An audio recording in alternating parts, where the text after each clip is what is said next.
আসসালামু আলাইকুম রহমতুল্লাহ। এতক্ষণ যে ভিডিওটা আপনারা দেখলেন, এটা হাই স্কুল, কলেজ এবং মাদ্রাসার শিক্ষকতা যারা করবে তাদের এই আন্দোলন 2018 সালে এরা অ্যাপ্লাই করছে। আজকে 2025 যায় দায় অবস্থা, তারপরেও তারা চাকরি পায় নাই। এরা সবাই সনদধারী। এখন প্রশ্ন হলো, বাংলাদেশের সরকারি চাকরির যে প্রক্রিয়াটা, নিয়োগ প্রক্রিয়াটা, এটা যে এত বড় ধ্বজা ধরনের সেই মান্দাতে আমলের নিয়ম, এটাকেও সংস্কারের মাধ্যমে আনতে হবে। কীভাবে?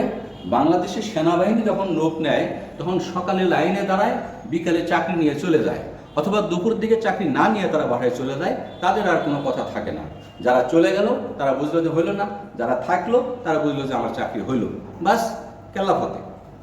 তো বাংলাদেশের সমস্ত সরকারি চাকরি নিয়োগ প্রক্রিয়া ঠিক এদের মতোই করতে হবে।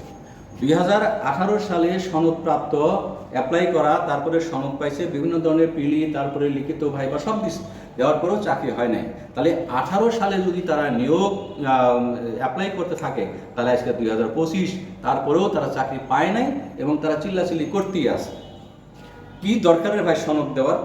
আপনি সার্কুলার দিবেন, শর্ত পুরে লাইনে দাঁড়াবে, লাইন থেকে আপনি নিলে নিবেন, না নিলে বাদ দিবেন, বাস শেষ, একদিনই সব শেষ। আমার মনে হয় সেনাবাহিনীতে যেমন লোক নেয়, ঠিক এই অ্যাপ্লাই সব ক্ষেত্রেই করা উচিত। আব্দুল ওহাব, সাম্প্রতিক টিভি, ঢাকা।